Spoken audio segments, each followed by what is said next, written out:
Welcome to Emma's English. Welcome back to Emma's English Talk, your daily channel for mastering real-world English. I'm your host, Emma.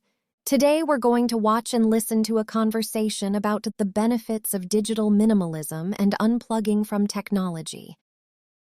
First, just sit back, relax, and try to catch as much as you can. Don't worry if you miss a few words.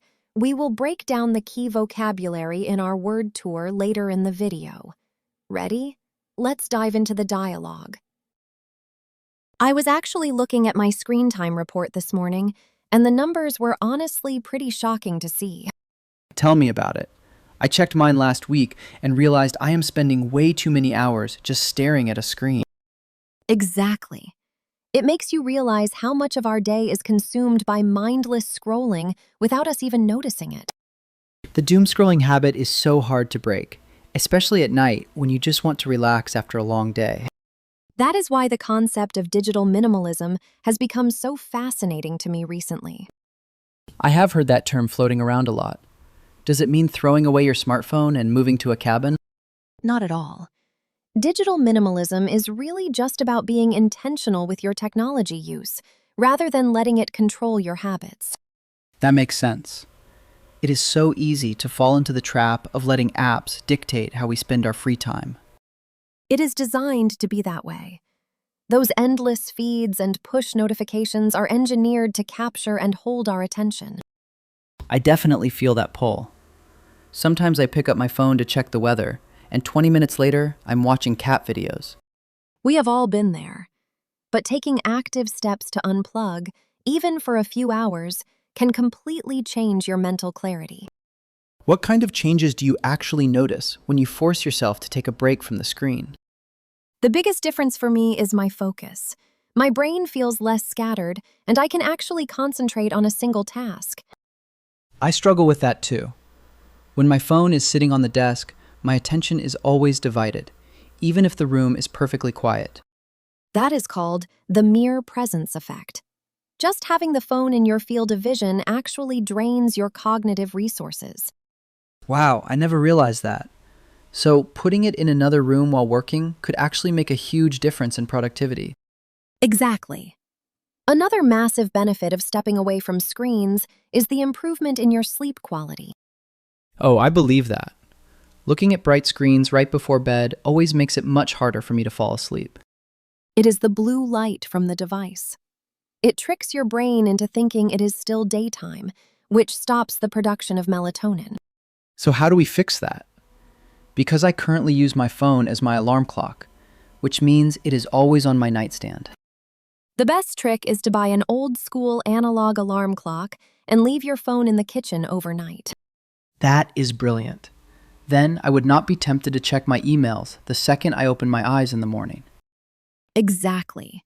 Reclaiming your morning routine sets a completely different, calmer tone for the rest of your day. It sounds great in theory, but the anxiety of missing an important message is what always stops me from unplugging completely. It is natural to feel that fear of missing out at first, but you quickly realize that almost nothing is truly urgent. True. I went hiking a few months ago in an area with zero cell service, and the world did not end while I was offline. And I bet that hike felt incredibly refreshing because you were actually present in the moment instead of checking notifications. It really did. I was looking at the trees and the trail instead of trying to take the perfect picture for social media. That is exactly the point of stepping back. It forces you to engage with the real world and the people right in front of you. So if someone wants to start being more intentional with their tech use, what is the best first step to take? A great starting point is establishing tech-free zones in your house, like the dining table or the bedroom. I like that idea. Having meals without phones on the table definitely leads to much better conversations with family and friends. Another simple rule is to turn off all non-essential push notifications. Only keep the ones for actual phone calls or direct text messages. My phone buzzes constantly with news alerts and game updates, so turning those off would probably bring a lot of peace.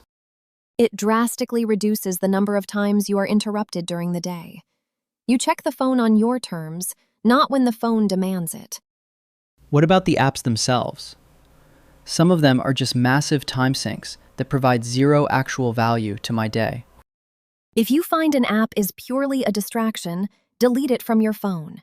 You can always check those accounts on a desktop computer instead. That adds a layer of friction. If it is less convenient to access, you will naturally spend less time doing it. Exactly. The goal is creating friction for bad habits and making good habits more convenient.